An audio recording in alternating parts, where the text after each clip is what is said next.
ప్రేక్షకులందరికీ నమస్కారం. ప్రస్తుతం మనతో పాటు ప్రముఖ ఆధ్యాత్మికవేత్త, వేదిక్ ఆస్ట్రాలజర్ కోనుకొంట్ల సురేష్ బాబు గారు ఉన్నారు. మే నెలలో మకర రాశి వారికి ఏ విధంగా ఉండబోతుందో గురుగారిని అడిగి తెలుసుకుందాం. నమస్కారం గురుగారు. మణికంఠ గారు నమస్కారం అండి. గురుగారు, మే నెలలో మకర రాశి వారి పరిస్థితి ఎలా ఉండబోతుంది అంటున్నారు? మేజర్గా 5 గ్రహాల వరకు మనకు మారబోతున్నాయి ఈ నెలలో. మరి గ్రహ సంచారం కారణంగా ఓవరాల్గా వీళ్ళు ఎలాంటి జాగ్రత్తలు తీసుకోవాలి, ఎలాంటి ఫలితాలు ఉండబోతున్నాయి వీళ్ళకి? సో ఒక కుజుడు తప్ప మిగతా గ్రహాలన్నీ వీళ్ళకి అనుకూలంగా ఉన్నాయండి.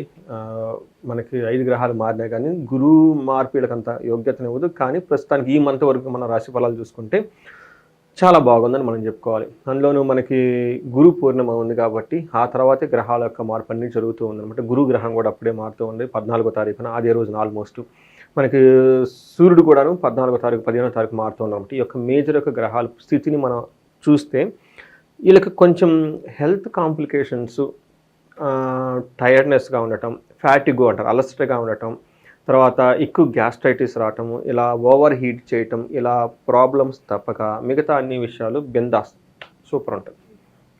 అందుకని చెప్పేసి భయపడకుండా చాలా జాగ్రత్తగా హెల్త్ విషయంలో కేర్ఫుల్గా తీసుకుంటూ జ్యూసులు చూసుకుంటూ ఫ్రూట్ జ్యూసులు తాగుతూ టయానికి ప్లానెడ్గా అన్ని చక్కగా హెల్త్ పెట్టుకుంటూ మానసికంగా ప్రశాంతంగా ఉండి యోగా మెడిటేషన్ చేసుకుంటే వీళ్ళ దగ్గరికి అన్ని అవకాశాలు వీళ్ళ దగ్గరికి వచ్చేస్తాయి.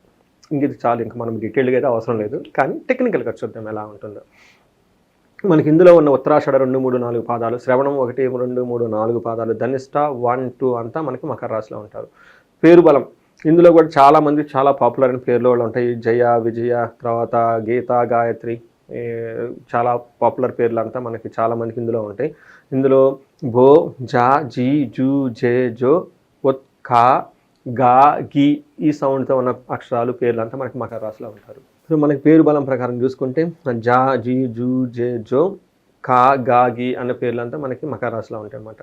మనం గ్రహస్థితిని బట్టి కనుక మనం చూసుకుంటే సూర్యుడి సంచారం వృషభ రాశిలో, బుధ సంచారం మేషరాశిలో, శుక్రుడు మీనంలో, కర్కాటకంలో, కుజుడు వచ్చేటప్పటికి కర్కాటక రాశిలో ఉన్నారనమాట. ఈ యొక్క గ్రహస్థితి ప్లస్ మీరు మారబోయే 2 యొక్క రాశిలో రాహు, కేతు, గురువు కూడా మారుతూ ఉన్నారు కాబట్టి ఈ యొక్క స్థితిని బట్టి మనం ఓవరాల్ కనుక చూసుకుంటే వీళ్ళకి ఎలా ఉండబోతుంది చూస్తే, మనకి గురువు మారిన తర్వాత లేదంటే మారక ముందు తటస్థంగా ఉంటాడు.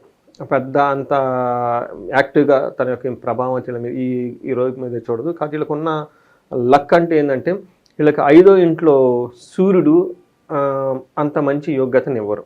కానీ విపరీత విధాల గురువు ఉండటం వల్ల ఏమవుతుందంటే సూర్యుడు వీళ్ళకి అనుకూలంగా మారిపోతూ ఉన్నారనమాట. గురు ప్రవాహంతో సూర్యుడు అనుకూలంగా మారిపోతూ ఉన్నారు. మారిపోయి మంచి రిజల్ట్ ఇస్తూ ఉంటారు.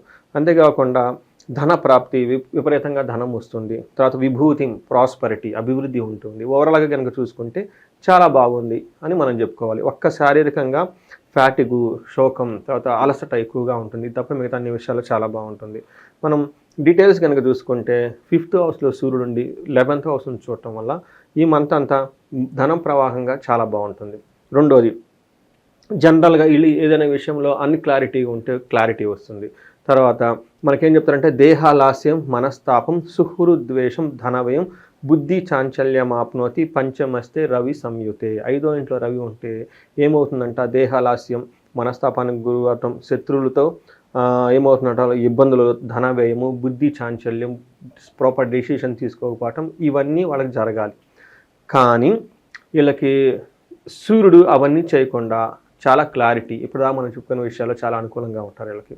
సో ఏమవుతుందంటే చెడు చేయాల్సిన సూర్యుడు వీళ్ళకి మంచి చేస్తున్నారు. అదే వీళ్ళకి లక్, ఈ మకర రాశి వాళ్ళకి లక్ స్టార్ట్ అయిపోయిన దానికి ఒక ఎగ్జాంపుల్ ఒకటేమంటే ఇదే. తర్వాత 7వ ఇంట్లో కుజుడు ఉండటం వల్ల ఇది అంత మంచిది కాదు. ఈ ఒక్క కుజుడు విషయంలో చాలా కేర్ఫుల్గా ఉంటే రెమెడీస్ తీసుకుంటే చాలా బాగుంటుంది. కువార్త, చెడు వార్తలు వినే అవకాశం ఎక్కువగా ఉంటుంది. తర్వాత భాతృపుత్రాణం, క్రోధం, భార్యతోటి లేదంటే పుత్రులతోటి గొడవ పడే అవకాశం ఎక్కువగా ఉంటుంది. ఈ విషయంలో కొంచెం జాగ్రత్తగా ఉండాలి. మాట పట్టింపులు పడే అవకాశం ఎక్కువగా ఉంటుంది. 10th హౌస్లో ఉండటం వల్ల సదా తిరుగుతూ ఉండే ఉద్యోగం అనమాట. సదా సంచారం అంటే ఎప్పుడు తిరుగుతూ ఉంటాం. అంటే జాబ్లో అలా కంఫర్టబుల్గా ఉంటారు. ఇటు అటు తిరగటము ఎక్కువగా ఏదో ఒక విధంగా. అంటే ఏమవుతుందంటే ఓవర్ షెడ్యూల్, ఇది కరెక్ట్. షెడ్యూల్ ఓవర్లాప్ అయిపోయి ఎక్కువగా కన్ఫ్యూజ్గా ఉండి తిరుగుతూ ఎక్కువగా ఉంటాయి అన్నమాట. అయితే దుర్మార్గుల సహవాసం, కేర్ఫుల్గా ఉండాలి. మకర రాశి వాళ్ళు మీ కంట్రోల్లో మీరు ఉండాలి. మీ బుద్ధి ఎటో వెళ్ళిపోతే దానికి ఎవరేం చేయలేరు. అంటే మన చుట్టూ ఎలాంటి సర్కిల్ వాళ్ళతో తిరుగుతున్నాము, వాళ్ళు ఎలా ఉన్నారని చూసుకుంటూ ఉండాలి. అవునండి, సత్సంగ్ అంటారు మనకి. అందుకనే మనకి 4 ముఖ్యమైన గుణాలు ఉండాలని చెప్పేసి వశిష్ఠ మహర్షి చెప్తూ ఉంటారు. అందులో ఎవరికి చెప్తారు? రాముల వారికి చెప్తారు. ఒక గుణం సత్సంగ్, సాధు సాంగడం అని చెప్తారు. మన చుట్టూ మంచి వాళ్ళు ఉంటే మనం చెడు మార్గంలోకి వెళ్ళిన వాళ్ళు మనకి వెనుక లాగుతారు. మన చుట్టూ చెడ్డవాళ్ళు ఉన్నారనుకోండి, మనం మంచి మార్గంలో వెళ్ళిన వాళ్ళు వెనుక లాగుతారు. అందుకని మన చుట్టూ ఉన్న వాళ్ళని ఎంచుకునేది వివేక వైరాగ్యంతో ఉండాలి అని ఆది శంకరాచార్యులు చెప్తూ ఉంటారు. వివేకం అంటే ఏంటి? మనం క్లవర్గా ఉండాలి, ఎవరితో ఉండాలి, ఎవరితో ఉండకూడదు. ఇది దేవుడు మనకి ఇచ్చిన గొప్ప లక్షణం. జంతువులకి మనకి డిఫరెన్స్ ఏముందంటే అదొక్కటే. రెండోది వైరాగ్యం. ప్రతిదీ మనకు కావాలని కాదు, ఒక స్టేజ్ తర్వాత వదిలేయడం కూడా నేర్చుకోవాలన్నమాట. ఈ రెండు కనుక ఎవరైతే చక్కగా వదిలేస్తారో, ఎవరైతే ఏం కావాలో పట్టుకుంటారో, జీవితంలో వాళ్ళంతా సుఖవంతులు ఎవరో ఉండరు. మన ప్లానెట్స్ చెప్పేది కూడా అదే అనమాట. అందుకని మాకు పరిహారాలు చెప్పేది అవే, ఇంక వేరే ఏం చెప్పు పరిహారాలు. వాళ్ళు చెప్పిందే చెప్తూ ఉంటాను అనమాట. వాళ్ళకి ఏంటంటే దుర్మార్గుల సహవాసం, కఠినంగా మాట్లాడటం, పెద్దవాళ్ళని చక్కగా ప్రీతిగా మాట్లాడారు. ఎవరు మనకు శాస్త్రాలు కఠినంగా మాట్లాడమని చెప్పలేదు కదా. అందుకని ఇవన్నీ చేసుకుంటాం. బేసికల్గా interpersonal skills, okay, proper discipline చక్కగా ఉంటే ఈ మకర రాశి వాళ్ళకి లక్కు వాళ్ళ దగ్గరికి వచ్చేస్తుంది. వీళ్ళు పరుగులు పెట్టిన అవసరం లేదు, అవకాశాలన్నీ వీళ్ళ దగ్గరికే వచ్చేస్తాయి. బట్ ఉండాల్సింది ఏంటంటే వీళ్ళు సరిగ్గా ఉంటే అంతా బాగుంటుంది. ఇది కూడా కుజుని వాళ్ళు ఎలా ఉంది కాబట్టి బాగుంది. శుక్రుడు వీళ్ళకి అగైన్ చాలా యోగ్యతను ఇస్తూ ఉన్నాడు. మనకి ఏం చెప్తారంటే శుక్రుడు 3వ ఇంట్లో ఉండటం వల్ల గౌరవం పెరుగుతుంటుంది, మాటకు పొలుగుబడి ఉంటుంది, ఏమవుతారు పుత్రుల వల్ల ధనం వల్ల చాలా చక్కగా లాభం ఉంటుంది. ఓవరాల్గా ప్లేజర్గా ఉంటుంది. వీళ్ళకి టైం అంతా ఒక చక్కగా ప్లేజరబుల్గా ఉంటుంది. ఈ ప్రకారంగా మీరు చూసుకుంటే ఒక కుజుడు తప్పక మిగతా అన్ని గ్రహాలు యోగంగా ఉన్నాయి, చాలా బాగుందని మనం చెప్తాం. గురుగారు, ఈ రాశిలో ఏ నక్షత్రాల వాళ్ళు ఉంటారు, వాళ్ళకి ఎలాంటి ఫలితాలు ఉండబోతున్నాయి? ఇందులో 3 నక్షత్రాలు అండి, ఉత్తరాషాఢ, శ్రవణం, ధనిష్ట. ఇవన్నీ పవర్ఫుల్ నక్షత్రాలు. ధనిష్ట నక్షత్రం మహాలక్ష్మిది, తర్వాత శ్రవణ నక్షత్రం వెంకటేశ్వర స్వామి నక్షత్రం, ధనిష్ట నక్షత్రం కుబేర స్వామికి సంబంధించి ధనానికి సంబంధించి.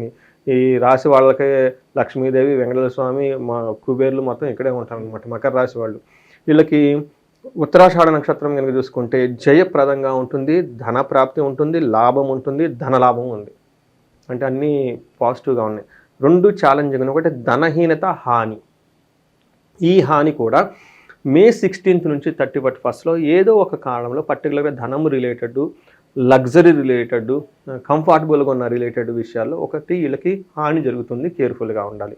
రెండోది శ్రవణ నక్షత్రం వాళ్ళకి జయప్రదంగా ఉంటుంది, ధనప్రాప్తి ఉంటుంది, ధనలాభము ఉంది, ధనహీనత, బంధనము, నెగిటివ్ వర్డ్స్. ఏదో ఒక విషయంలో వీళ్ళు బంధించబడినటువంటి సిచ్యువేషన్ ఎక్కువగా ఉంటుంది. ఫ్యూచర్ గురించి క్లారిటీ ఉండదు. ధనిష్ట నక్షత్రం వాళ్ళు చాలా చాలా ఇంపార్టెంట్ రెమెడీ. నాది ధనిష్ట కాబట్టి నేను కూడా ఈ రెమెడీస్ ఖచ్చితంగా నేను ఫాలో అవ్వాలి. తర్వాత ధనిష్ట నక్షత్రం వాళ్ళకి ధనిష్ట నక్షత్రం జయప్రదంగా ఉంటుంది, ధనలాభం ఉంది, విశేష ధనలాభం కూడా ఉంది. కాకపోతే వీళ్ళకి ధనహీనత, బంధనము 2 జరుగుతూ ఉంటాయి అనమాట. ధనహీనత ఎందుకంటే వాళ్ళు అంతకుముందు ఆల్రెడీ అప్పులు గిప్పులు అన్నీ చేస్తుంటారు కాబట్టి సంపాదన ఖచ్చితంగా ఉంటుంది. ఆ వచ్చిన సంపాదన ఇటంతా పోతూ ఉంటుంది కాబట్టి మళ్ళీ స్ట్రగుల్ పడుతూ ఉంటారు. కాబట్టి ఈ విషయంలో కొంచెం జాగ్రత్తగా ఉండాలి. బంధించబడినట్లు ఉండే సిచ్యువేషన్ ఉంటుంది. అంటే ఏంటి? ఫ్యూచర్ గురించి చాలా ఏమని చెప్తారంటే ఎటు వెళ్తే బాగుంటుంది, ఎలా ఉంటుంది, ఒక క్లారిటీ లేకుండా ఉండే సిచ్యువేషన్స్ వీళ్ళు మకర రాశి వాళ్ళకి ఎక్కువగా ఫేస్ చేసే అవకాశం ఎక్కువగా ఉంటుంది. ఇది కాకుండా శ్రవణం వాళ్ళు స్త్రీనాశనం, బుద్ధినాశనం, ధనిష్ట వాళ్ళు స్త్రీనాశనం, బుద్ధినాశనం, ఉత్తరాషాఢ బుద్ధినాశనం. అంటే సరైన డెసిషన్ తీసుకోకుండా రాంగ్ డెసిషన్ తీసుకొని ఇబ్బంది పడుతూ ఉంటారు. ఇవంతా మనకి స్త్రీల ద్వారా కూడాను వీళ్ళకి డబ్బులు ఖర్చు అవ్వటము, లేదంటే లేడీస్ అయితేనేమో పురుషుల ద్వారా డబ్బులు ఖర్చు అవ్వటము, వాళ్ళ ద్వారా వీళ్ళు ఇబ్బందులు పడే అవకాశం ఎక్కువగా ఉంది. ఇవి గమనించుకొని చక్కగా ప్లాన్ చేసుకొని పరిహారాలు చేసుకుంటే బాగుంటుందండి. గురుగారు, ఇంకా ఎలాంటి రెమెడీస్ చేసుకోవడం ద్వారా మంచి ఫలితాలు ఉంటాయి అంటారు గురుగారు? వీళ్ళు అత్యంత త్వరగా ఈ మకర రాశి వాళ్ళు తిరుపతి వెంకటేశ్వర స్వామిని కానీ, విష్ణు ఆలయాలు కానీ, ఎలాంటి విష్ణుమూర్తికి సంబంధించిన ఆలయాలు కానీ దర్శనం చేసుకుంటే పూజలు చేస్తే చాలా బాగుంటుంది. విష్ణు సహస్రనామాలు చదవటము. తర్వాత మనకి ఇక్కడ హైదరాబాద్లో ఉన్న వాళ్ళకి నేను పర్సనల్గా విజిట్ చేసింది మనకి అనంత పద్మనాభ స్వామి అని చెప్పేసి, కరెక్ట్గా శంషాబాద్ ఎయిర్పోర్ట్ నుంచి 30 కిలోమీటర్స్ ఏమో ఉంటుంది, బెంగళూరు హైవేలో లెఫ్ట్లో ఉంటుంది. చాలా చాలా పవర్ఫుల్ అనంత పద్మనాభ స్వామి. ఎందుకంటే వీళ్ళకి బంధించబడిన ఎప్పుడైతే ఉంటామో బంధనానికి ఆపోజిట్ ఏంటి? అనంతం. అందుకని అనంత పద్మనాభ స్వామి అంటే ఫ్యూచర్ గురించి క్లారిటీ లేనప్పుడు పర్టికులర్గా మనం ఈ విష్ణుమూర్తిని కనుక దర్శనం చేసుకుంటే ఆ ఫ్యూచర్ గురించి క్లారిటీ ఇస్తారు. తర్వాత రెండోది ఎవరెవరు వెళ్ళాలంటే బుధుడి యొక్క యోగ్యత ఎవరికి ఉంటుందంటే వ్యాపారస్తులకి, రెండోది సాఫ్ట్వేర్ ఇంజనీర్లకి, మూడోది రైటర్స్కి, పోయిటర్స్కి, సోషల్ మీడియా యాక్టివ్గా ఉండి మాట్లాడుకునే వాళ్ళందరికీ బుధుడి యొక్క యోగ్యత చాలా ఉండాలి కాబట్టి వాళ్ళు ఖచ్చితంగా అక్కడికి వెళ్ళాలి. అందుకని అక్కడికి విజిట్ చేసి ఈ యొక్క బంధనం నుంచి బయటపడుతూ ఉంటారు. ఇవి కాకుండా ఈ రాశి వాళ్ళకి సహజంగా ధన ప్రాప్తి బాగుండాలండి. ఎవరికైనా ధన ప్రాప్తి కనుక లేకపోతే కుబేర పాశుపత హోమం చేయించుకున్న, మహాలక్ష్మి విశేష హోమం చేయించుకున్న చాలా బాగుంటుంది. తర్వాత వైఫ్ అండ్ హస్బెండ్ల మధ్య గొడవలు కానీ ఏమైనా ఉంటే అన్యోన్య దాంపత్య పాశుపత ఉంటుంది. ఇవి అభిషేకాలు చేయించుకున్న చాలా బాగుంటుంది. ఇంకేదైనా కనుక అన్ఎక్స్పెక్టెడ్ ప్రాబ్లమ్స్ ఏమైనా ఉంటే immediately the best ever remedy ఏంటంటే అండి మహాన్యాసపూర్వకం అంటే రుద్రాభిషేకం చేయించుకోవాలి. రుద్రాభిషేకం కూడా వాళ్ళ ఇంట్లో కనుక చేయించుకుంటే రుద్ర పండితులను పిలిపించుకొని చాలా బాగుంటుంది. ఇంకా ఎవరైనా కనుక ఈ మంత్లో బర్త్డేస్ ఉన్న తర్వాత వీటితో పాటు మనకి మ్యారేజ్ యానివర్సరీస్ ఉన్న ఇంకా ఏమైనా విశేషాలు ఉన్న వేద ఆశీర్వాదం తీసుకుంటే చాలా బాగుంటుంది. వేద ఆశీర్వాదం ఆ మంత్రం చదివేటప్పుడు ఒక్క మంత్రం మనం వినగలిగితే ఒక్కసారి విష్ణు సహస్రనామం చదివినంత పుణ్యం. వాళ్ళు ఒక్క 6 గంట కనుక వేద ఆశీర్వాదం కూర్చొని వేద ఘోష కనుక ఇంట్లో కనుక చేస్తే ఆ యొక్క అనుభూతి అద్భుతం అండి. అది అందరూ చేయించుకోవాలని చెప్పేసి నేను కోరుకుంటున్నానండి. మే నెలలో మకర రాశి వాళ్ళందరికీ కూడా ఏ విధంగా ఉండబోతుంది, వీళ్ళు మంత్ అంతా కూడా ఎలాంటి జాగ్రత్తలు తీసుకోవాలి, మీ మాటల్లో చాలా బాగా వివరించారు గురుగారు. ధన్యవాదాలండి.